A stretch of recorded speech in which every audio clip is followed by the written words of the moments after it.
Very good morning, it's Penuel the Black Pen. This video is sponsored courtesy of Usiswami Ulethiwe Sithole, who is dropping her album Ubuhle tomorrow, the 26th of August. I'll be dropping a link to her YouTube video below and to her website. I'd also like to thank my other video sponsor for this video, Squeaky Clean SA, which does deep cleaning and pest control. If you're based in Johannesburg or Cape Town or Durban, you can contact them. I will drop their contact details in the description below as well. A very interesting video has been trending in the last 2 days of the health MEC in Limpopo, Dr. Phophi Ramathuba. I know a lot of you don't really know politicians to a deeper level, and part of the political literacy that I hope will be ignited as you watch more and more of my videos is to understand your ward councillors, understanding your mayors, understanding the MMCs in your areas, understanding the MECs in your provinces, all the way obviously up to the members of parliament and the cabinet ministers.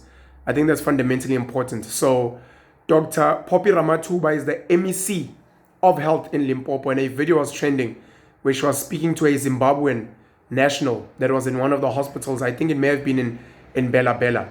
And in that video, she was explaining to this Zimbabwean foreign national why it's problematic for the hospitals to be healing and taking care of illegal, undocumented foreigners. And the video caused a storm. Of course, some people called it xenophobic. Some people said that no, but as a health practitioner, it's not up to you to dictate who you are serving. But she was raising fundamentally important points, and I fully stand behind her. We can maybe question if she should have done that video instead of just addressing it separately on a platform. Some people may feel that it may have been demeaning to the patient themselves, not because they were shown. I'm very happy with the fact that the patient wasn't shown, but for the fact that it looked like there were people laughing at the back while she was speaking to this Zimbabwean national who was there for their own things, for their own health issues, whatever the case may be, but she was having to now listen to the problems that are facing South Africa and Zimbabwe at large. For the people that are saying that she was wrong, I'm sorry guys, I don't agree with you. I believe she was fully in her right, and I wish she could give out a formal statement and make a formal video explaining the issues we have as a country.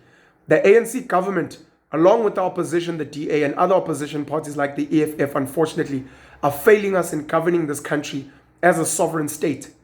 I need to explain, there is no country in Africa. There is no country in Africa where you can freely go into the country without asking for permission. And the permission is either going through a border gate and getting a visa there, or applying for a visa in advance, getting it approved, and then going to that country. There is no country on the continent. It can be Lesotho, it can be Mozambique, it can be Zimbabwe, it can be Nigeria, it can be Egypt, it can be Tunisia. There is no country on the African continent that allows just any African to come into that country without asking for permission. So the issue that people have in this country, by and large, is this issue that we do not have adequate border fencing. And we have very corrupt border officials who are letting people come in without getting necessary paperwork to come into this country. What that does is, for some of the criminals in this country, some of them are illegal foreigners.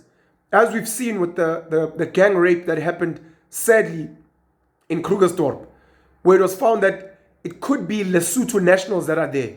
And even the government of Lesotho said that we would like to find those people because some of them are murderers, some of them are rapists, some of them are thieves that had come over the border to come and hide in South Africa. Those are criminals. They shouldn't be there.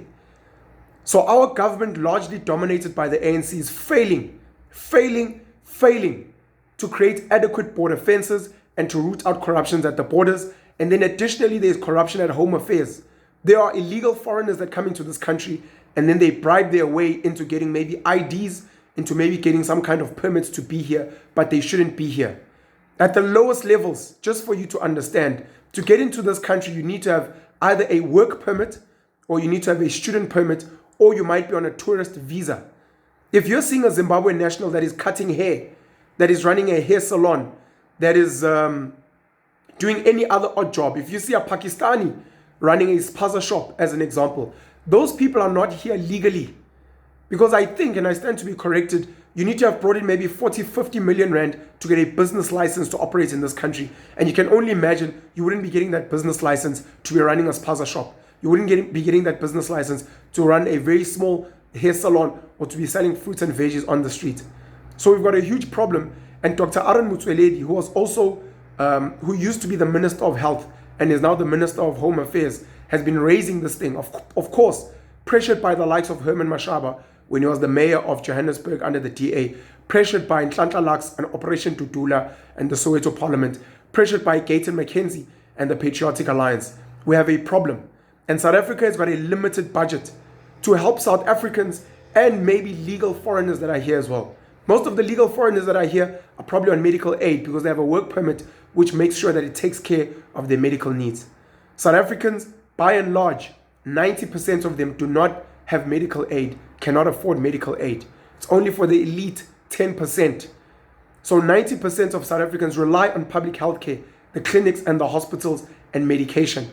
So when those hospitals and those clinics are flooded by foreigners, that's taking out space for South Africans who might end up not getting the medication they need, who might end up maybe even dying because now there's a priority for people that shouldn't be here. And sadly, and Dr. Ramathuba was very right, Zimbabwe is also not coming to the party to say, guys, we understand there are Zimbabweans there. It is our problem as well as Zimbabweans because those are our people. We would like to bring them back home, or at the very least, can we speak about how we can compensate you as South Africa for what's happening there?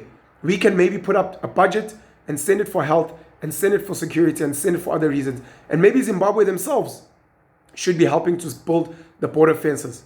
We laughed at Donald Trump saying that he's going to get Mexico to build a wall, but perhaps those are meant to be some of the conversations. How do we get the government of Lesotho to help in the building of border fences around Lesotho? How do we speak to the king of Eswatini to ensure that there's adequate border fencing around Eswatini? Same with Mozambique, same with Zimbabwe, same with Botswana, same with Namibia. It is unfair. It is unfair. And you get people like Julius Malema at the EFF and other EFF leaders not having an issue with illegal foreigners, but understanding fundamentally the issues that are here. Yes, the EFF does not condone crime. Yes, the EFF does not condone illegal immigrants coming here to do bad things. But they cannot still be condoning for foreigners to come in here willy-nilly, understanding the strains and the pressures that people are under. These guys drive under blue lights. These guys live in very safe homes, if not estates, if not complexes, where there's security. So even a normal South African can't just go into Julius's home, can't just go into Julius's yard. But Julius is comfortable to say the illegal foreigners must come in here and settle with poor South Africans who are struggling with limited resources. And I believe that that is wrong. So I just wanted to say I fully support and stand behind the MEC of Health, Dr. Phophi Ramathuba, and I think South Africans need to start holding the ANC, the DA, the EFF, and other government officials to account for what's happening in this country. Why we're not sorting out our borders, why we're not sorting out the fencing, why we're not sorting out home affairs. These are meant to be some of the key issues that are drivers leading up to 2024. Because if none of the political parties can give us a clear solution on how they can resolve this, then it means that they are not fit to govern and to be in power. It means anyone, not even a Zimbabwean or a Mozambican, anyone can come into any of those countries, our SADC countries, and then they can then come into South Africa willy-nilly. Can be European, can be an American, can be an Indian, can be a Chinese person who can come into South Africa as and when they please, because clearly we do not have adequate fencing and security around this country. It's something that needs to be resolved as a matter of urgency. Just in closing, I want to send a shout out to Big Zulu for dropping 150 bars again. It seems it may be temporary, but he has revived hip hop a little bit. Shout out to KO who went and did a comeback diss track. Both of them have shown love to each other on social media, just explaining that this is part of the sport of hip-hop. So thank you to the both of them. And I'm hoping that more rappers that Big Zulu had mentioned in his diss track are going to come back and hit us with some flavor. I'm reporting to you guys from Pietermaritzburg, Mkungundlovu, under the municipality of Umsunduzi. I've been invited here to come and speak to the students at the DUT InnoBiz Student Entrepreneurship Week. They are doing amazing work where they are trying to revolutionize the way that they teach entrepreneurship and business in this country.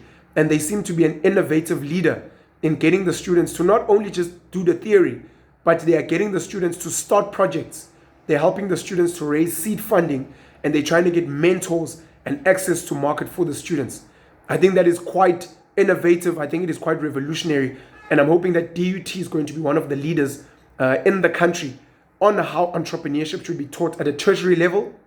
And then my hope that it was filtered down to high schools and to primary schools, where we can get young kids to begin selling, running businesses, starting businesses together, and having an entrepreneurial mindset in how we're going to change this country. Entrepreneurship is nothing more than the ability to solve problems in exchange for money. And I think the more young entrepreneurs we can have, the greater problem solvers we can have in this country, the greater we can boost our economy, boost our tax, and make sure that we have a better society for all. My voice is not fully healed, as you can hear, but I think I'm slowly getting there. I love you guys very much, man. Pen you out the black pen. Take care of yourselves. Get politically literate. Put your hand up wherever you are, in your family, in your community, in your area, in the company that you work for, in the business that you're in, and make sure that you are leading and making a change. No one is coming to save us. We must save ourselves. This country is waiting for you to stand up and make a difference. Have a great day. Cheers.